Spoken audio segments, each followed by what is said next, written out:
تاسې الحمدلله ټول بیداره متوجه او ځیرک ځوانان یاسته. تاسې د آینده امیدونه یاسته. که تاسې خپل هدف ته ښه متوجه شئ او په ډېر اخلاص سره او په یو لوړ فکر سره خپل هدف وټاکئ، الله تعالی به ډېر لوی لوی کارونه درچې واخلي. خو دا ډېره ضرور ده چې نیتونه م خالص دي الله تعالی دپاره وي. انما الاعمال بالنیات. کوم نیتونه خدای مه کړه د مال او دولت او شخصي خواهشاتو دپاره وي، بیا به ثواب نه وي. او کوم نیت د الله تعالی رضا وي، د دین ترقي وي، د ټولنې خدمت وي، نو هم به د دنیا عزت الله تعالی درکړي او هم به د آخرت ګټه تاسې کړي. په دې جامعه کې ستاسې دا وخت تیر کړو، یا په کوم هدف دا جامعه جوړه سوې ده او کوم ارمانونه یې په زړه کې دي، هغه دا د ورونو چې تاسې د آینده افغانستان دپاره معماران جوړ سئ، هم خلکو ته دین ورزده کړئ او هم د دنیا خدمت وکړئ. دا ټولنه دا ډېر څه ته اړتیا لري. په افغانستان کې 4 لسیزې جنګ تیر سوی، دلته 2 وارې اشغال تیر سوی، دواړه وارې دلته اشغالګر راغلي، کفار راغلي، ظالمان راغلي، داخلي لاسپوڅي ورسره ملګري سوي او دا ملت یې تیکه تیکه کړی. یوازې د تاسې په منځ کې چې زه څومره معلومات لرم په سلګونو تنه یوازې یتیمان دي. د ټولو له سر نه د پلار مشفقانه سوری اخیستل سوی ده. نو دې زخمي ټولنې ته باید خدمت وشي. دا ټولنه لکه څنګه چې د تاسې د هر و په کور کې ډېر څه ته ضرورتونه دي، دا ټوله ټولنه هم همداسې ضرورت لري. نو چې ته یو وار په کور کې دوا ته ضرورت لري، د دې معنا دا ده چې ډاکټر ته هم ضرورت لري. ته چې په کور کې وړو ته ضرورت لري، د دې معنا دا ده چې په وطن کې زرندې ته هم ضرورت لري، د وړو میل ته هم ضرورت لري. ته چې په کور کې پیازو، رومیو، کچالو ته ضرورت لري، د دې معنا دا ده چې په ټولنه کې دهقان او بزګر ته هم ضرورت لري. ته چې د غوښې خوراک ته ضرورت لري، د دې معنا دا ده چې ته چوپان ته هم ضرورت لري، ته مالدار ته هم ضرورت لري. ته چې د کور کې د یوې خونې کې د ناستې ضرورت لري، نو خونې و اتاق و کوټې و بنګلې ته ضرورت لري، نو انجینر ته هم ضرورت لري، مستري ته هم ضرورت لري، ګوره ګلکار و خټګار ته هم ضرورت لري. ته چې په کور کې رڼا ته ضرورت لري، ګروپ ته ضرورت لري، شمسي ته ضرورت لري، نو د دې شي کارخانې ته هم ضرورت لري، انجینر ته هم ضرورت لري. دا هر څه له اسمانه مفت نه رالویږي. که موږ تاسې غواړو چې ځان له احتیاجه خلاص کړو، په دې ټولو برخو کې به کار کوو. ته چې په کور کې دې ته اړ یې چې د کورنۍ اعضاو ته دین وروښیې، لمونځ وروښیې، کلمه وروښیې، پرده وروښیې، نو په همدغه کور کې خو یې د چښاکو، د پوښاکو، د خوراک، د سایې، د لمر، د رڼا، د تیارې ټول ضرورتونه دي که نه دي؟ دا نن سبا او بله ورځ تاسې مدرسه رخصتېږي، تاسې کورو ته په پښو ځئ که په موټرو کې؟ نو چې په موټر کې ځې، ګوره موټروان ته دې ضرورت پیدا شو،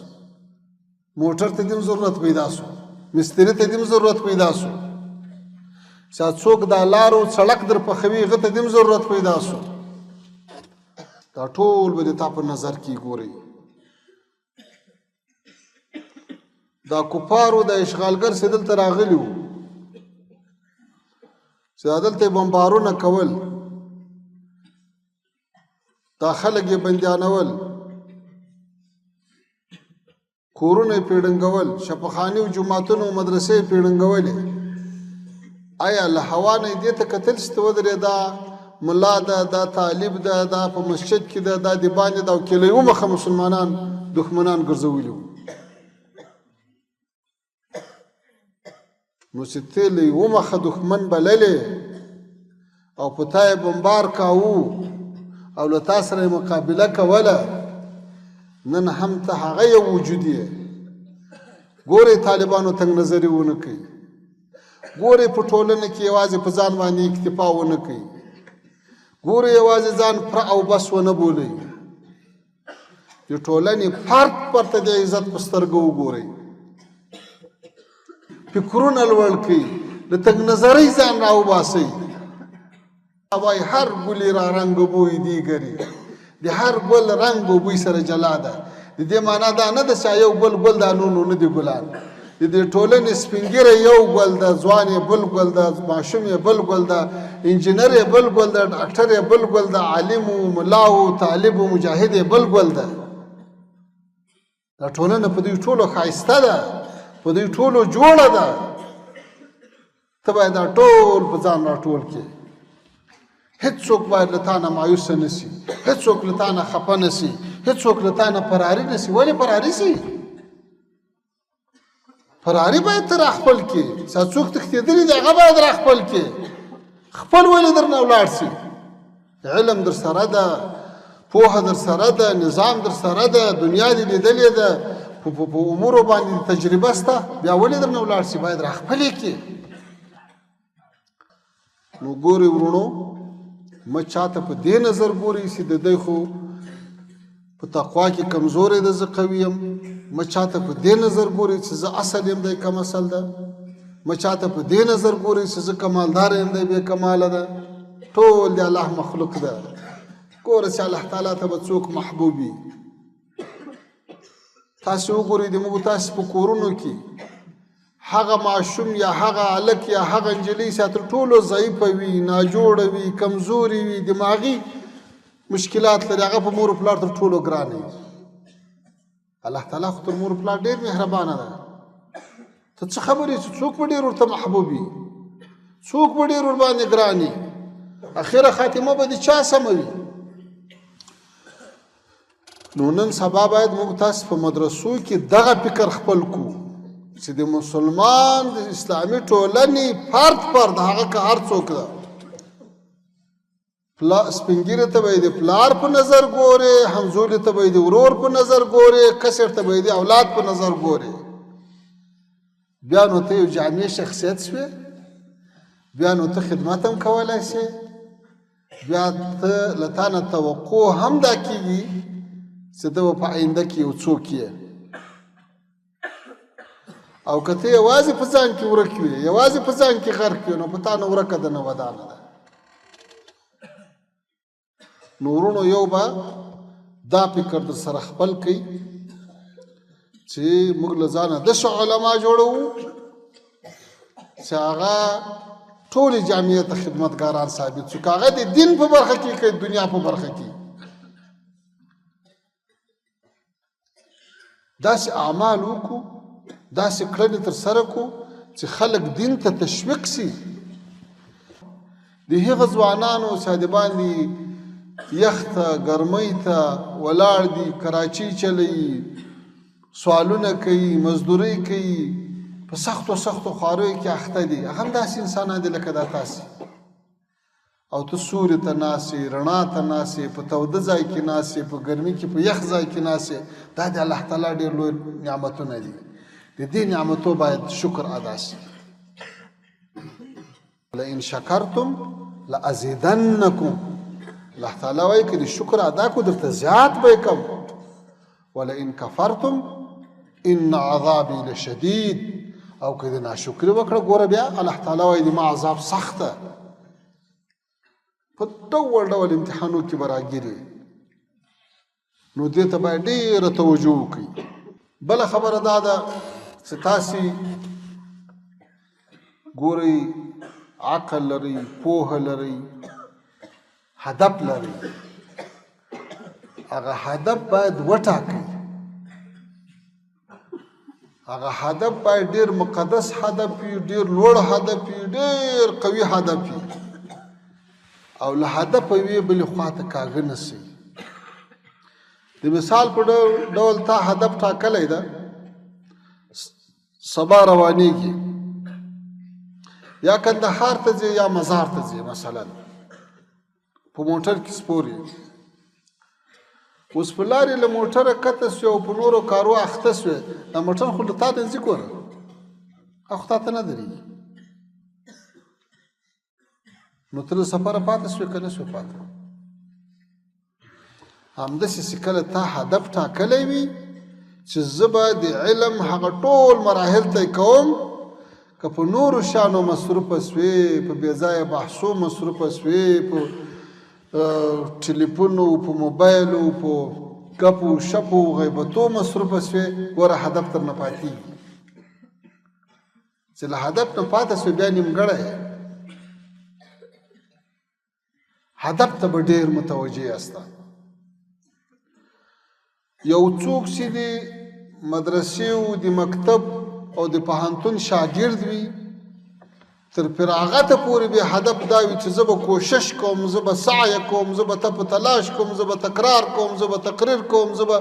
تحریر کوم زه به مطالعه کوم چې خپل هدف ته ورسېږم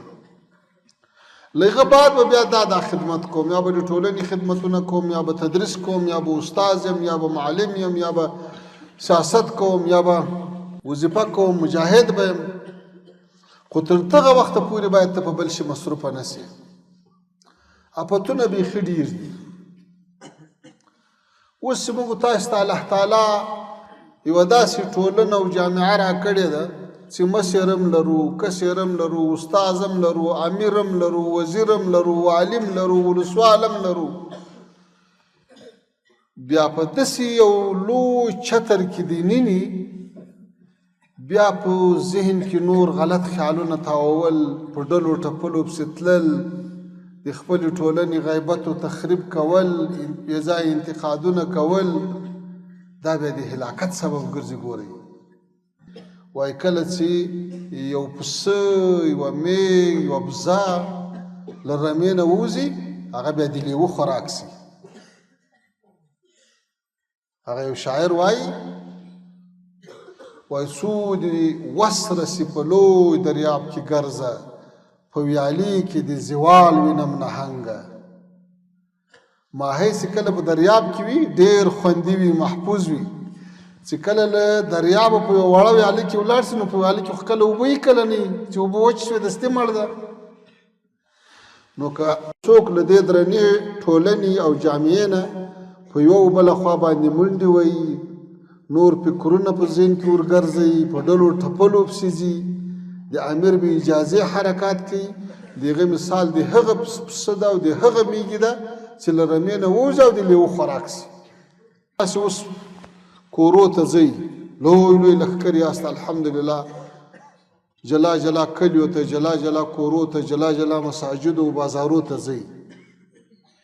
ګورئ د دې رخصتیو په ورځو کې باید داسې اخلاق وکړئ داسې رفتار وکړئ چې د تاسې کلیوال په تاسې باندې غبطه وکړي او دا ارمان وکړي چې کاشکې د ما زوی هم داسې وایي کاشکې د ما د زوی داسې اخلاق وایي داسې علم وایي داسې ادب وایي داسې احترام وایي او داسې درونه او سنګینه وایي که د تا د اخلاقو د ادابو د نیکۍ له وجې نه یو بل مسلمان هم په دې نیکه لار روان سي تا به څومره غټ خیر وي نو تاسې به ځانونه د اخلاقو نمونې ګرځوئ تاریخ په دې شاهد ده چې د رسول الله صلی الله علیه وسلم او د خلفای راشدینو په دور کې چې فتوحات راتلو نو یو څه به جنگ و جهاد وسو نور به ټولی خلک د صحابه کرامو د اخلاقو له وجې نه په اسلام کې داخلېدل. دا د دوی مسلماني نیکي اخلاق دا به د دې ذریعه سو چې ډلې به په اسلام کې داخلېدل او د الله تعالی نصرت به ورسره نازل سو. اذا جاء نصر الله والفتح ورأيت الناس يدخلون في دين الله افواجا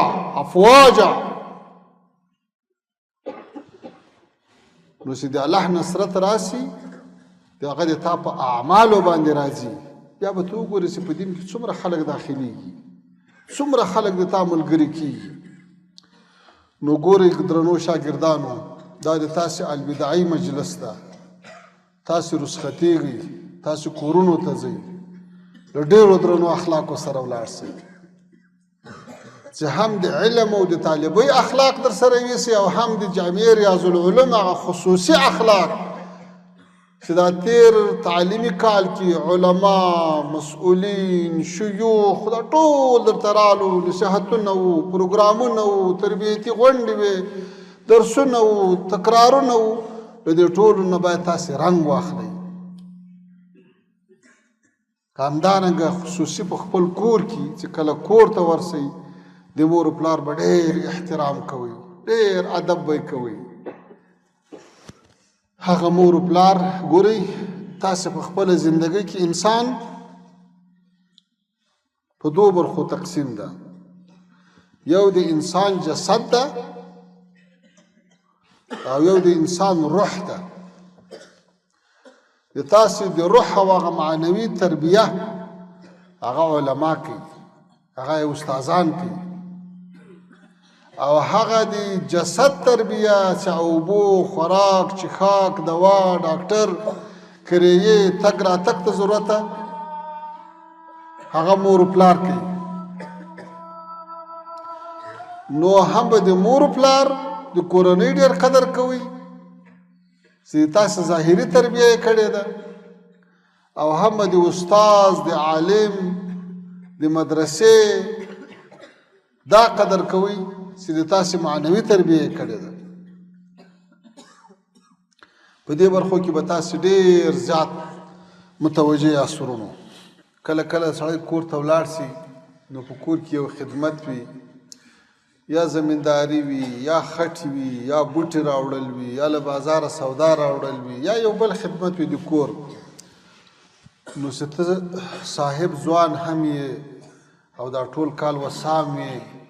او بیا دې په کور کې سپین پلار مور ورونه خدمت کوي او تا هلته غوړ پیچلی ګرځې دا بیا ناځواني ده. ګورئ هغه اخلاق چې ما بیان درته وکړو دا بیا د هغو اخلاقو خلاف عمل ده. ته باید په خدمت کې هم تر هر چا وړاندې سې. د ما دا تجربه ده په دې نظام کې مې دا تجربه ده چې څوک ډېر نازولي را لوی سوي او خدمت یې نه یې کړی هغسې بیا لوی سي د ټولنې خدمت هم نسي کولی. چې د کور او د مور و پلار او د ورونو خدمت څوک ونه کړي هغه بیا د جامع خدمت هم نسي کولی. هر که خدمت کرد او مخدوم شد آن که خود را دید او محروم شد. هر چا چې خدمت وکړو هغه مخدوم شو یعنې د ده خدمت به بیا کېږي. او چا چې خپل ځان ته وکتل چې زه خو زه یم زه خو یو څوک یم ما لاس خرابېږي د ما کالي خرابېږي هغه څه شو او محروم شد. هر که خدمت کرد او مخدوم شد آن که خود را دید او محروم شد. الله تعالی دې موږ تاسې له محرومیته وساتي.